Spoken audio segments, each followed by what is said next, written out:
Good morning, this is Jeff with Sewer Tech Northwest. Today we're at property address 1238 Northwest Augusta Drive here in McMinnville. We're located at the front of the home. Off to the right of the front walkway here, we have a 3-inch ABS cleanout as our point of access. I'm going to insert the camera and check the overall condition and serviceability of the sanitary sewer line. We currently have water running. Here we go. And I'll zero out the camera counter right here at the base of the cleanout. And it transitions immediately upon access here over to, it's like 4-inch 3034 PVC pipe.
It transitions here at 72 feet over to 6-inch pipe. It actually looks like we might have clay pipe here in the line. There is a type of, I believe it's PVC pipe out there that's red in color. I'll try and watch for the joints here. It'd be kind of an odd year to have that, and this might be exactly what I'm talking about. It would be an odd year to have clay pipe anyway.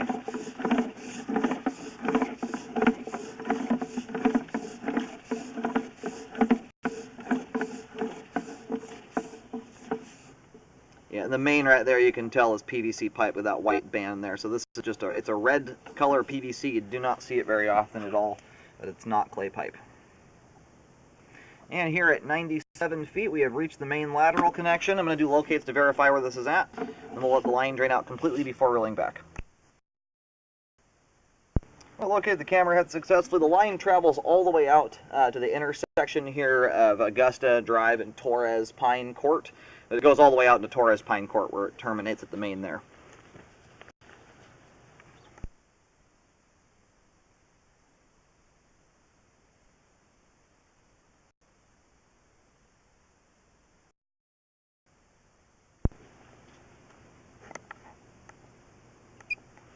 Alright, we're going to go ahead and start reeling back in here, just down to a trickle at this point. It's nothing that's going to impede our view of anything. And I can't remember if my monitor was turned on, or at least my microphone, but the line goes all the way out to Torres Pine Court where it terminates at the main.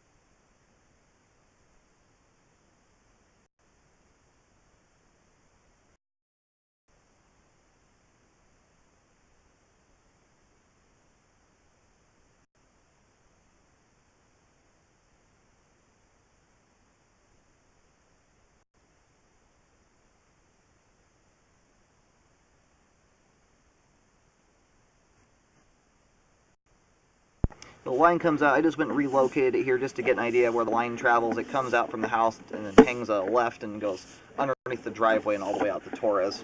Pretty much stays on property until the last, maybe 20 feet or so of the line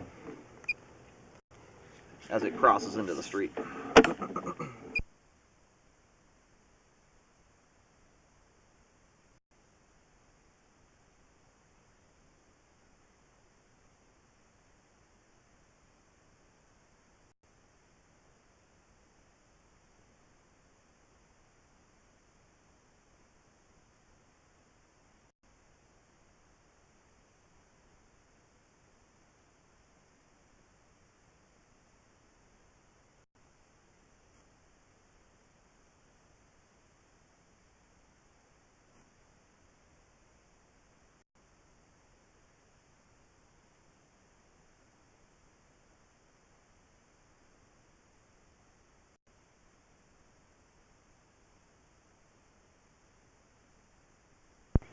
Alright, we're just about back to the clean out here. I'm going to reverse direction. We'll just run the camera back inside the house as far as we can take it, just to make sure that stuff looks good too. The main focus is on the exterior here, but everything from the clean out to the main lateral is in great condition. It's an absolutely spotless clean sewer line. We've got good flow all the way out, and that is all functioning properly at this time.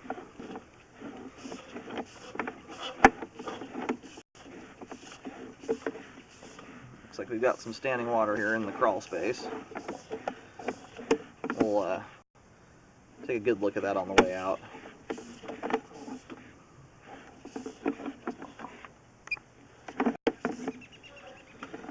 Where I typically see regular old toilet paper start to collect in the lines, and this is just kind of a general rule of thumb, at least in my experience anyways, once you get at least 5 feet of pipe, at least an inch of standing water, that's where you'll see like balls of toilet paper collect in the pipe. Folded toilet paper will usually still get through that. It might hang up, but it will make its way out of there fairly quickly with the next toilet flush. That section of pipe there was fairly long, though. Now, the longer the section of standing water is, it can be detrimental with less standing water, if that makes any sense. You can have a 3-foot belly in the line with 4 inches of standing water, which is very significant. And you don't need nearly as much length to cause flow problems in that circumstance. Anyway, we'll take a look at that on the way out here.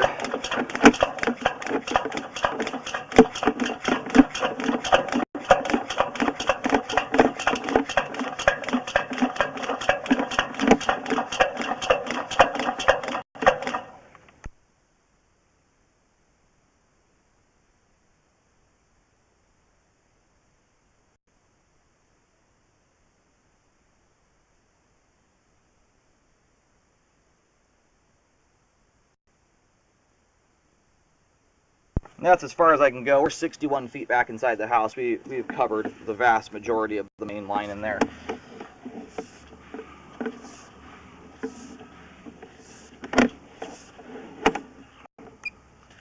Just have a lot more turns in the interior pipe. We can only get so far in there.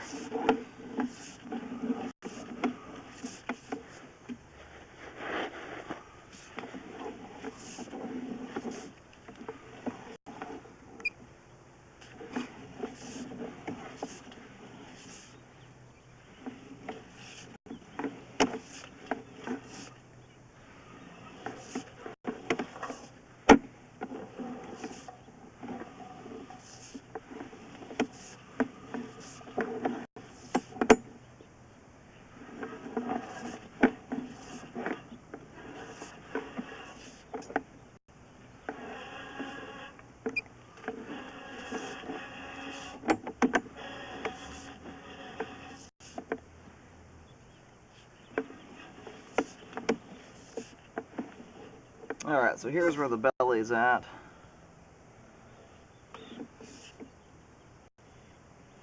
Well, it looks like it ends here right about 11 feet.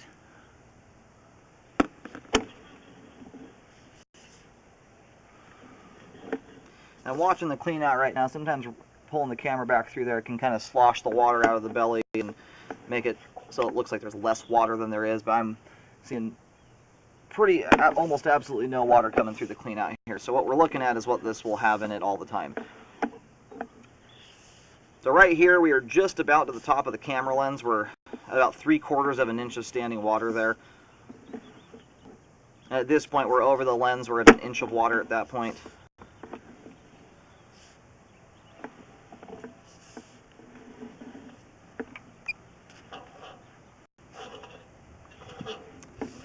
The belly here extends from about 3.5 feet, maybe 4 feet to 11 feet. And we do have an inch of standing water there. Now at this point here, I will recommend a spot repair to correct that.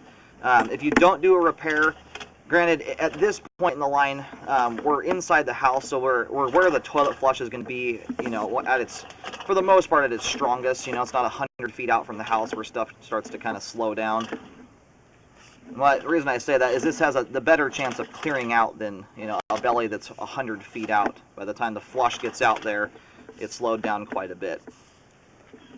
Anyway, I'm not seeing major debris build up here, but the water is pretty thick with junk, at least in the flow line down at the bottom. That's all that junk that keeps getting stuck to the camera lens. Anyway, I'm going to try and locate this. The best I can do is put some blue painter's tape down on the floor. From that point, the repair guy would have to go and kind of track this down in the clean out, but I'll at least leave that for a reference. But from here to 11 feet, I do recommend correcting the flow so that it drains out properly. Alright, we're just inside. It looks like a living room area just behind the foundation wall here by the clean out. I put a blue painter's tape marking down there, just an X. I'll put an X at each end of this belly here.